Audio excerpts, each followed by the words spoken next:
रक्षाकरं पुण्यं सर्वोपद्रवनाशनं स्वाहा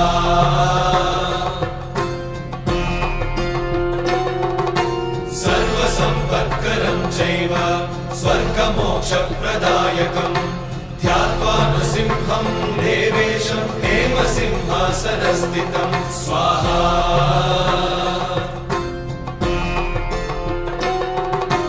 विवृत्तास्यं त्रिनयनं शरदिन्दुसमप्रभं लक्ष्म्यालिङ्गितवामाङ्गं विभूतिविरूपाश्रितं स्वाहा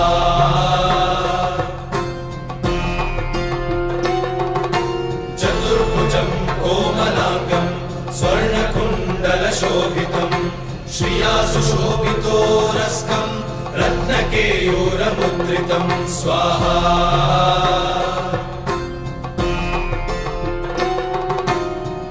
काञ्चनसङ्काशं पीतनिर्मलवाससं इन्द्रादिसुरमौलिष्टस्फुरन्माणिक्यदीप्तिभिः स्वाहा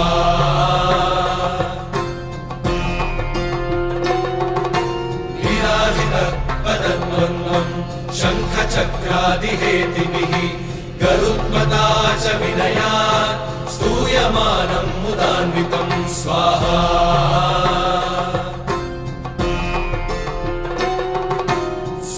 कमलसंवासं कृत्वा लुकवचं पठेत् नृसिंहो मे शिरः पातु लोकरक्षार्थसम्भवः स्वाहा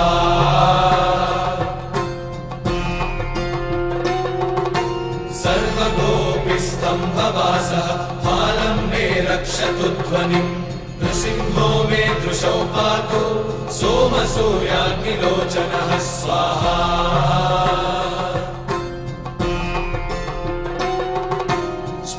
मे पातु नृहरिः मुनिवर्यस्तुतिप्रियः नासं मे सिंहनासस्तु मुखं लक्ष्मीमुखप्रियः स्वाहा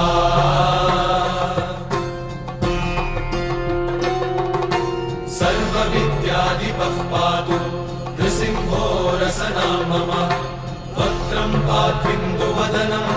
सदा प्रह्लादवन्दितः स्वाहा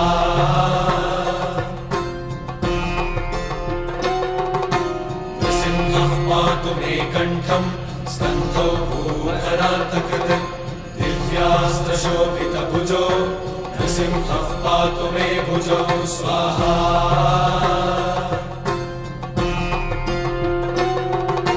करौ मे देववरदो नृसिंहः पातु सर्वतः हृदयं योगिसाध्यश्च निवासं पातु मे हरिः स्वाहा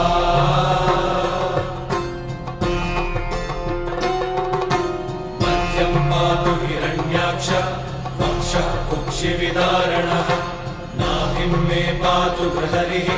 स्वनाभिः ब्रह्मसंस्तुतः स्वाहा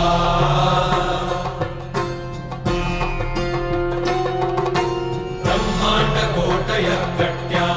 यस्यासौ पातु मे कटिं गुह्यं मे पातु गुह्यानां मन्त्राणां गुह्यरूपधृक् स्वाहा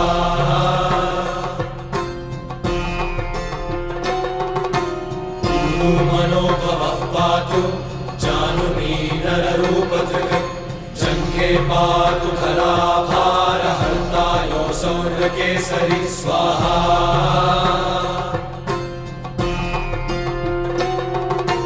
सुरराज्यप्रदः पातु पादौ मे बृहरीश्वरः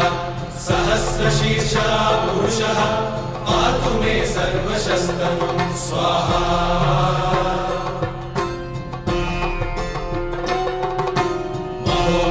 पूर्वतः पातु महावीराग्रजोऽग्नितः महाविष्णुर्दक्षिणे तु महाज्वालस्तु नैऋतौ स्वाहा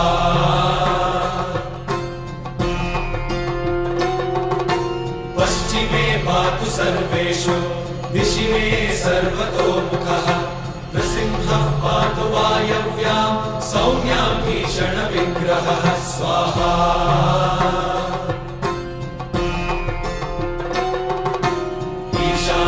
पातु भद्रो मे सर्वमङ्गलदायकः संसारभयतः पातु मृत्योर्मृत्युर्मृगेसरी स्वाहा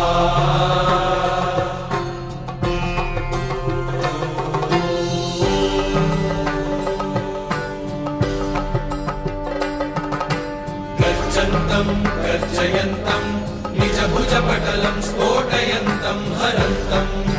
गर्जन्तं गर्जयन्तं निजभुजपटलं स्फोटयन्तं हरन्तं स्वाहा दीप्यन्तं तापयन्तं दिवि भुवि दितिजं क्षेपयन्तं क्षिपन्तं दीप्यन्तं तापयन्तं दिवि भुवि दितिजं क्षेपयन्तं क्षिपन्तं स्वाहा क्रन्दन्तं रोषयन्तं दिशि दिशि सततं संहरन्तं हरन्तं क्रन्दन्तं रोषयन्तं दिशि दिशि सततं संहरन्तं हरन्तं स्वाहा वीक्षन्तं घूर्णयन्तं करनिकरशतैर्दिव्यसिंहं नमामि वीक्षन्तं घूर्णयन्तं करनिकरशतैर्दिव्यसिंहं नमामि